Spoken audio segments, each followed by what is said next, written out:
Oho, kaip. Ir dar yra čia, skritulių, kur aplink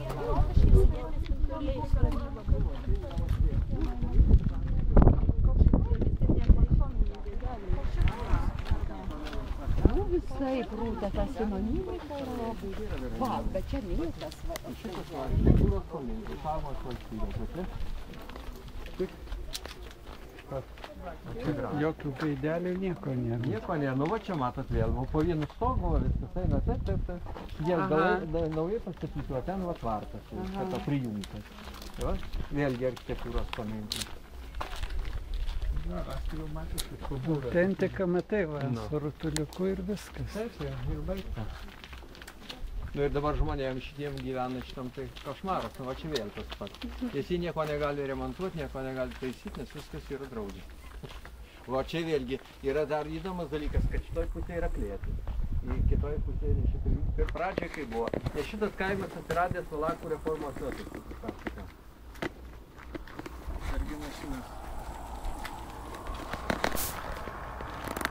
O Malko šalijos poliškai atrodo, žinau.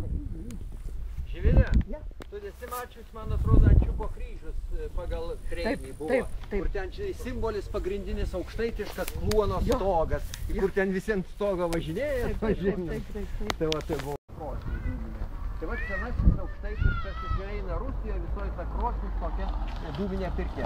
Tada po 19 amžiui pradėjo pristatyti, yra daug kur matosi, kad naujai pristatyta, vat nuo durų tų, kitas galas su mažais langiukais, pradėjo pristatyti kamarą.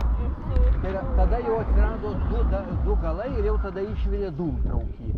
Tada po šito 19 pabaigoje pradėjo antram gale iškirsti didelius langus ir įrenginė seklyčią. Tai seklyčia, o iš seklyčių, žinot, iš kur tai kilęs žodis? Aš galvoju, iš kur žodis seklyčia. Yra daug kur aukštaitėje čia yra dainuojama, sveklyčia. O sveklyčia svetlica. Tai yra slaviškas žodis svetlica, kadangi būdavo šviesus, negyvenamas, nei krosnis nebuvo reiškia reprezentatyvus. Nu tai va, tai kadangi jis yra atskirai, nes yra visi... Taip, todėl, kad visi gyvenami namai tradiciniai yra iš to, ar vienas ar du galai, jie turi kiaurai per visą einančią priemenę. Ir yra du galai arba vienas, sakau, ta priemenė yra konstrukcinė. Jos paskaitis, jinai laiko sieną. O visos pertvaros yra jos tik tai laikinos. Jo, žodžiu, bunkeliai 19 pabaigoje jau